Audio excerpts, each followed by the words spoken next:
مقدم ہے۔ ایک واقعہ صحیح بخاری میں موجود ہے،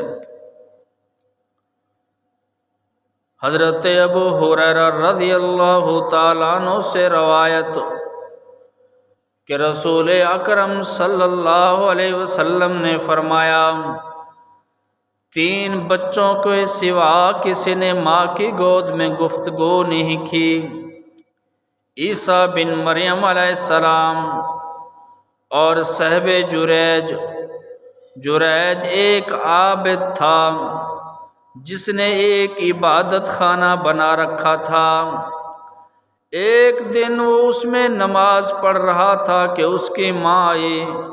اس نے کہا، یا جریج، اے جریج۔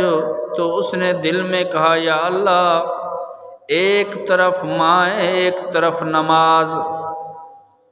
چنانچہ وہ نماز میں لگا رہا حتیٰ کہ اس کی ماں واپس چلی گئی۔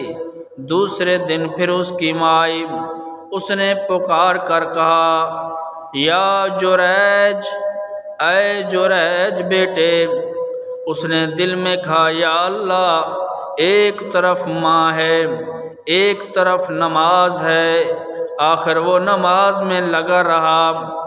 اب اس کی ماں کے منہ سے بد دعا نکل گئی، کہنے لگی، یا اللہ، اسے موت نہ دینا جب تک یہ کسی بدکار عورت کا منہ نہ دیکھ لے۔ ادھر بنی اسرائیل میں جریج اس کی عبادت کا چرچا ہونے لگا۔ ان میں ایک بدکار عورت جس نے حسن و جمال کو بطور مثال بیان کیا جاتا تھا، وہ کہنے لگی، اگر تم چاہتے ہو تو میں اسے پھنساؤں۔ چنانچہ اس نے اپنے آپ کو جریج پر پیش کیا، لیکن وہ اس کی طرف متوجہ نہ ہوا۔ پھر وہ ایک چرواہے کے پاس گئی جو اس کے عبادت خانے کے پاس ٹھہرا کرتا تھا۔ اس نے اپنے آپ کو اس کے حوالے کر دیا۔ چرواہے نے اس سے صحبت کی تو وہ حاملہ ہو گئی۔ پھر جب بچہ پیدا ہوا تو کہنے لگی، یہ صوفی جریج کا بیٹا ہے۔ لوگ آئے، جریج کو عبادت خانے سے باہر نکال کر عبادت خانے کو منہدم کر دیا، اس کو مٹا دیا، گرا دیا۔ صوفی جریج کی پٹائی کرنے لگے، ڈنڈوں سے مکوں سے مارنے لگے، دھکے دینے لگے اور ساتھ ساتھ تانے بھی دینے لگے۔ بڑا نمازی، بڑا تہجد گزار، نیک، بڑا عبادت خانے میں ہر وقت پڑا رہنے والا۔ جریج نے پوچھا، کوئی بات تو بتاؤ۔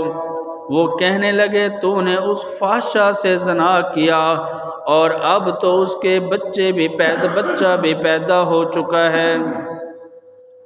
صوفی جریج نے کہا، وہ بچہ کہاں ہے؟ لوگ بچہ لے آئے۔ جریج نے کہا، ذرا ٹھہرو، میں نماز پڑھ لوں۔ پھر وہ وضو کرنے لگے، نماز سے فارغ نماز پڑھنے لگے۔ جب نماز سے فارغ ہو گئے تو فرمایا، بچے کے پاس آ کر اس کے پیٹھ میں کچوکا دیا، کہا، بچے بتاؤ تمہارا باپ کون ہے؟ بچہ بول اٹھا، فلاں چرواہا ہے۔ پھر تو لوگ جریج کے پاس آ کر اسے بوسہ دینے لگے اور اسے کندھوں پر اٹھانے لگے، کہنے لگے، ہم تمہارے لیے سونے کا عبادت خانہ بنا دیتے ہیں، ہمیں معاف فرما دے، اللہ سے دعا کر اللہ ہمیں معاف کر دے۔ صوفی جریج نے کہا، نہیں، بس ایسا ہی مٹی کا بنا دو۔ چنانچہ انہوں نے عبادت خانہ بنا دیا۔ پھر صوفی جریج نے ان کو واقعہ سنایا، اصل میں قصور میرا ہے کہ ایک دن میں عبادت میں مصروف تھا، نماز میں مصروف تھا، میری ماں مجھے آوازیں دیتی رہی، یا جریج کہتی رہی، لیکن میں نے آگے سے جواب نہیں دیا۔ اس کی منہ سے میرے لیے بد دعا نکل گئی۔ اس ماں کی بد دعا کا اثر یہ ہے کہ آج میں نے ایک زانیہ فاحشہ عورت کا منہ دیکھ لیا۔ صحیح بخاری حدیث کا نمبر 3436۔ لہٰذا اس حدیث سے معلوم ہوا کہ اگر ماں سے بد دعا نکل جائے تو وہ بد دعا پوری ہو جاتی ہے۔ وہ بد دعا ولی کو بھی ذلیل کر دیتی ہے، نمازی کو بھی ذلیل کر دیتی ہے، وہ حاجی کو بھی ذلیل کر دیتی ہے۔ اگر آپ جتنے بڑے نیک انسان ہیں، آپ نے کئی حج کیے، کئی عمرے کیے، اگر ماں نے بد دعا دے دی تو کوئی فائدہ نہیں ہے۔ ماں کی بد دعا اتنی لگتی ہے کہ آسمان کو پھاڑ کے لگتی ہے، تو لہٰذا ماں کی بد دعا سے بچا کریں، ماں سے دعائیں لیا کریں، بد دعائیں نہ لیا کریں، ورنہ صوفی جریج جیسا نیک انسان عبادت خانہ بنا کر اس میں ہر وقت پڑا رہنے والا، نمازیں پڑھنے والا، تہجد پڑھنے والا، نوافل پڑھنے والا، جس کا پورے علاقے میں چرچا تھا، اتنا نیک انسان ہے، اور آخر کار ماں نے جب اس کو بد دعا دی تو اس کے ساتھ یہی معاملہ ہوا کہ اللہ نے وہ سب کچھ دکھا دیا۔ اسی طرح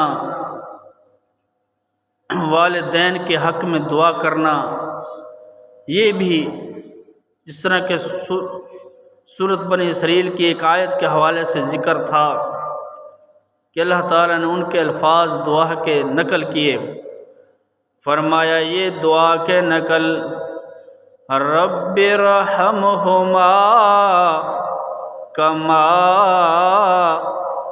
ربیانی صغیرا،